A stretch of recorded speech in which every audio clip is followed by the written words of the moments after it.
Yeah, still growth to be done, Rafa. How tough is this next part in Newcastle's evolution? Because as Eddie Howe's saying, they've obviously done really well this season, overachieved in many respects, but it's this next part that's going to be the hardest, do you think? Yeah, I have been in this situation when you go there, you are close to the top sides, and then everybody's expecting, okay, that's fine, so you carry on. But you don't carry on because they continue also investing, they continue improving. So when you are close, is when you think, especially when you spend a lot of money, you spend millions and, you have to be in the top 4. Yeah, but the others, they are spending also a lot of money and they are already there.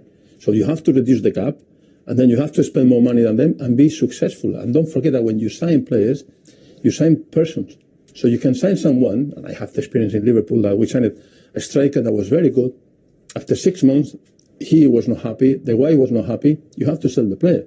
Then, if you spend a lot of money in a top-class player, and the player is not happy later on, then you have to change and bring another one. So to reduce the gap with the top sides, that is the most difficult thing. You have to be there. You have to be in Europe to be sure that you have some money, continue investing. And if you don't do that, the others, they continue. So they go fast. It's not that you go, I go very fast. Yeah, but they continue going fast. No, they are not as slow. So this last step, it always talk. I remember Tottenham, the next step. The next step is more difficult because they continue running. So it's not that they stop and you pass them. No. So that is the difficult thing. And then now they have to attract top-class players, put them in the team. And also, we talk about you are bringing 2 or 3 players from the bench. That is fine. But when you have 7 top-class players on the bench, you start having issues in the dressing room. So to manage all these things together, it will be the difficult thing. At the moment, Newcastle were getting some impetus. They scored. It must be very frustrating for you. Yeah, I thought we were well in the game today. I thought it was a similar performance to last week in many respects, where I thought we were good in the game, very dynamic in our play. We were aggressive, good with the ball, hurt them at times, but couldn't put that final piece together. Very dynamic after the substitutions. That really upped the tempo. Yeah, it was our plan coming here really to try and attack and to try and give our all physically, and then give an opportunity to new players coming on the pitch to do the same. Try and keep that high energy. It's difficult for 90 minutes, so we wanted to break that up with the substitutions, and I was pleased with the impact. I think the second goal comes at a bad time for us. Yeah, you went in at half time, you're still in touch, but you had opportunities, didn't you? One was blocked, one was missed, so you could have been ahead. Yeah, it could have been different. There were moments for us today. Probably the one that sticks in my head was Joelinton's chance. I think that was at 1-0. They're big moments, and I think when you play games like this, you need to be very clinical with the chances you get, because you're not going to get many. And unfortunately, it didn't happen. They had that killer instinct. Foden's obviously a handful for any defender today. Yeah, no, he's in good form, and I think we're disappointed with the first goal. Although you have to say he took it very well. There's certainly stuff for us to reflect on, but minimal chances for them today. I thought we kept them relatively quiet. That the world-class team, they're always going to have opportunities, but I thought we minimised their threat. You've set high standards for yourselves, so you can put some perspective on this today. Yeah, I think we have to. I think the general performance has been very good. I think when we came here last year, the result was difficult for us, and you saw a sort of a real gap between the teams. I don't think that's been there this season, although they've still got players that can really make the difference. So there's still growth for us to get closer to Manchester City. Pep, the manager is always a genius when he puts on a substitute and he turns the game so quickly, so congratulations. Bernardo, did you send him on with specific instructions? Bernardo had the ability to help us to make long possessions, or the possessions longer, I would say, because he had the ability to keep the ball and make an extra passes. In that moment, the game was broken. It was better Newcastle and didn't win the game in transitions, and that's why Bernardo was just the idea. But like you said perfectly, like it works, or we won, it's perfect, why did what he did, so we know. It's important to react though, because they had thrown on those substitutes. They looked full of energy at that point. Yeah, the game started, first minutes they were better. We struggled to make a build up. We make some changes during the game, the first half, and after the brilliant action from Phil, we had the game in our hands. We didn't suffer, but the first minutes, the second half was good, but after we lost the game, and Bernardo helped us to come back.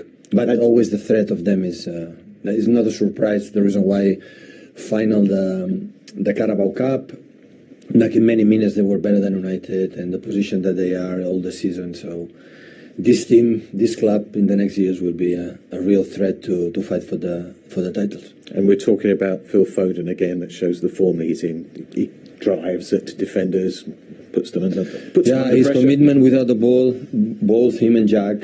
And of course it was a deflection goal, but he was aggressive to go in there. Like in this season we missed a little bit, and now with what we need to feel. So it doesn't matter what happened in this type of position. That's part of the goal. You have to be aggressive like he was in the goal. You don't like picking out players necessarily, but the spine of the side, Ruben Dias and Rodri, they just keep you in a perfect position. And Manu as well, yeah. All three were brilliant, and Nathan again, and Kyle. So the reality that our back four was brilliant because against topside, defend well the duels, defend bend, block the shots, and many things they were there. So yeah. So against this side you have to suffer because all the teams suffer against them with the set pieces, where everything is a fantastic, exceptional team. The gap has closed, so you have to go again. No, before the game it was bye, and now we are hello. So many things going to happen, but it's important. It was an important game. And tomorrow we're going to sit in front of TV to watch Anfield. So this is what you have to do. Enjoy. Thank you. Yeah, and look, Manchester City only the second team to beat Newcastle in the Premier League this season. They still have by far the best defensive record, but it is those goals that's the problem, isn't it? You know, Callum Wilson not in the form that he was in at the beginning of the season, and Newcastle fans were hoping that Alexander Isak would be the answer. What have you made of him when he comes on? I really like him, actually. I think he's going to be a top player. But I think he just went maybe with the experience of Callum Wilson. But I think the big difference between Newcastle now and at the start of the season, they were efficient. When they got in front of goal, they were efficient. Now they're having a little bit more of the ball, but they're not as efficient in front of goal. So they'll come back. They created really good opportunities today, and I'm sure Eddie will be proud of the way that they played in such a difficult game. Can you still see them getting Champions League football in Newcastle and getting over that disappointment of Wembley quickly? No, I mean, I think the Wembley thing was a factor into that 8 games where they haven't got the results, but I don't think they've got enough firepower and to keep them in there for Champions League. That Man City can come up not playing so well, but and win the games. That's a huge difference. Back to the finishing school this week for Newcastle, Alan? Has to be. Probably where they've been in the last few weeks, on the training ground, trying to practice their finishing. But I thought Newcastle more than matched them in every department other than the 18-yard box. It's not often you go to that stadium and play Manchester City and create that many big chances. And they probably had 3 today, so they've only got themselves to blame. So, Manchester City are only the second team this season to beat Newcastle United in the Premier League. We'll have all the reaction and more from these 3 gentlemen. Well, Bernardo, that's quite an introduction to a game. You go on, 132 seconds apparently. Yeah. You got that vital goal. Yeah, very happy because it was a tough game, a tough moment in the game for us. Because 1-0 they take more risks and they go for it, so to score that goal was very good. Yeah, you're right, they looked livelier after their own substitutions. It was a real turning point. Well, yeah, you know that when you're playing Newcastle, how good they are this season, and arriving to the second half, losing 1-0, they go for it because they need points, and losing 1-0 or 2-0 or 3-0 for them is the same. So we knew that they would press more, they would try and create more chances. So yeah, the second goal was good for us. And of course, Phil Foden's goal give you a good start. He drives at defenders, doesn't he? He commits them. That's his great skill. Yeah, he's so good. He's one of those players that can decide games for you, that can take on 1-2 players and score a goal like today. And happy for him because he went through a difficult period because of his injury. So he's back, and we're very happy to have him with us because, like today, he showed that he can solve the games. He can solve some of our problems. The manager's been talking about that he feels that there's the right attitude. You know, you're going into the business end of the season now, and he says the body language is good at the moment. Well, yeah, I think the team is with a good spirit at the moment. We know how difficult it is to compete every season in the Premier League, in the Champions League, in all the competitions. And yeah, we've had some tough moments this season, but we want to compete and we want to do our best, knowing that it's going to be tough these last 2-3 months. It's not going to be easy, but we're going to fight for all the titles that we're still involved in. And the chase is on. Over to Arsenal there. Well, yeah, the chase is on, and we know that we dropped points against Forest, which was very frustrating, and Arsenal won their game in hand. Yeah, we'll see. We can only focus on ourselves now. We cannot focus on Arsenal. We need to do our job, because if we don't, it doesn't matter what Arsenal does or not. Thank you very much. Yeah, City have won 6 times in the last 8 league games now. His introduction was crucial, and that goal in the end was the one after Newcastle had a really good spell that killed you off. Yeah, Newcastle had responded really well. They came out at half-time and were the better team until this happened. It was a really poor pass from Trippier. Although he does recover, he actually then pushes the ball back into possession for Manchester City, into Haaland, who then flicks it around the corner for Bernardo Silva, and once it goes to 2-0, then they're not coming back from that. But yeah, that was the difference. I mean, this is a much tougher finish than the chances that Newcastle had. Newcastle had 2 or 3 big chances, but this is a tougher one. It's a clever finish. It's a good finish from their point of view, and they punished Newcastle for giving that goal away. And that was the difference. Newcastle didn't punish Manchester City today when they had their chances. And the difference is, Lucas, sometimes you're bringing on a player of the calibre of Bernardo Silva who goes away and straight away does that. Yeah, it's different, between both teams. I mean, when most of those players have got that winning mentality, and you bring somebody like that off the bench, and he scores a goal like that, I mean, he took his chance very well. It wasn't like I couldn't blame Newcastle's defence, but his reaction was very quick. But again, I mean, Newcastle brought in a few substitutes, and I thought they would liven up the game. But there was only Isak. He was there once, created his own chance, but after that, nothing happened. Yeah, just defensive. I think in that goal, we sort of highlighted Joe Linton there on the replay. He was nearly holding hands with St. Maximin. So I don't know what his position from a defensive side of things. I think he should be more in the midfield, because that's his position. And it just allowed Bernardo Silva that space, and that's all he needs. It's half a chance, really, as Alan says.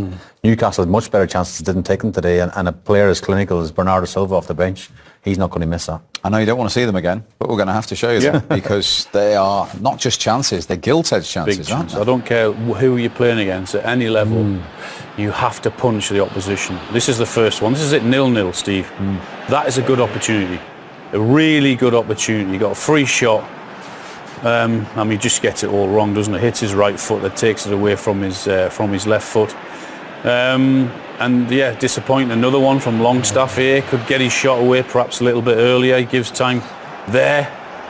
He gives time for Ake to get back in the block. And this is really good play. It's a fantastic ball down into Trippier, who heads it across to Wilson. Comfortably up, really stiff in that situation. And another big opportunity. I mean, they cut them wide open. And I mean, that is very similar to the Wilson one. That has to be in the back of the net at any level of football, let alone in the top 5 of the Premier League. I think the frustrating thing for Eddie Howe is that they're creating the chances. Like he's seeing there, the team build up, the shape's good in the team. They're creating the chances, getting the bodies in the box. Joe Linton arriving at the right time. But it's just that in front of the goal. It's just. I don't know if it's a confidence thing or whatever, but they're just lacking that. 3 goals in 8 league games now. I know. If we hear from Eddie Howe after the game in his interview, I'm almost certain he'll say he was really pleased with their performance up until Newcastle arrived in the 18-yard box, because I thought they defended well at times. They were creative in midfield. They were tough when they had to be. All right, they made 1 or 2 mistakes, but you're playing against one of the best teams in the country. So at times you have to say, okay, we accept that, but. From his point of view, the finishing has been terrible in recent games. Certainly, since the World Cup, number of chances they're missing is not acceptable, and they're going to have to get back to the training ground and practice that, and practice and practice and practice. And even at the other end, for the first goal, Lucas, defensively, you felt Newcastle could have done a lot better to prevent this. Yeah, absolutely. I think it would make a huge difference going obviously into half time with goalless. Even 1-0 wasn't as bad, But I thought they will rectify that. I thought they will come up second half thinking, let's push them. Let's see, let's test them a little bit. Let's create more. But it didn't happen. But you know what? Today's performance wasn't that bad.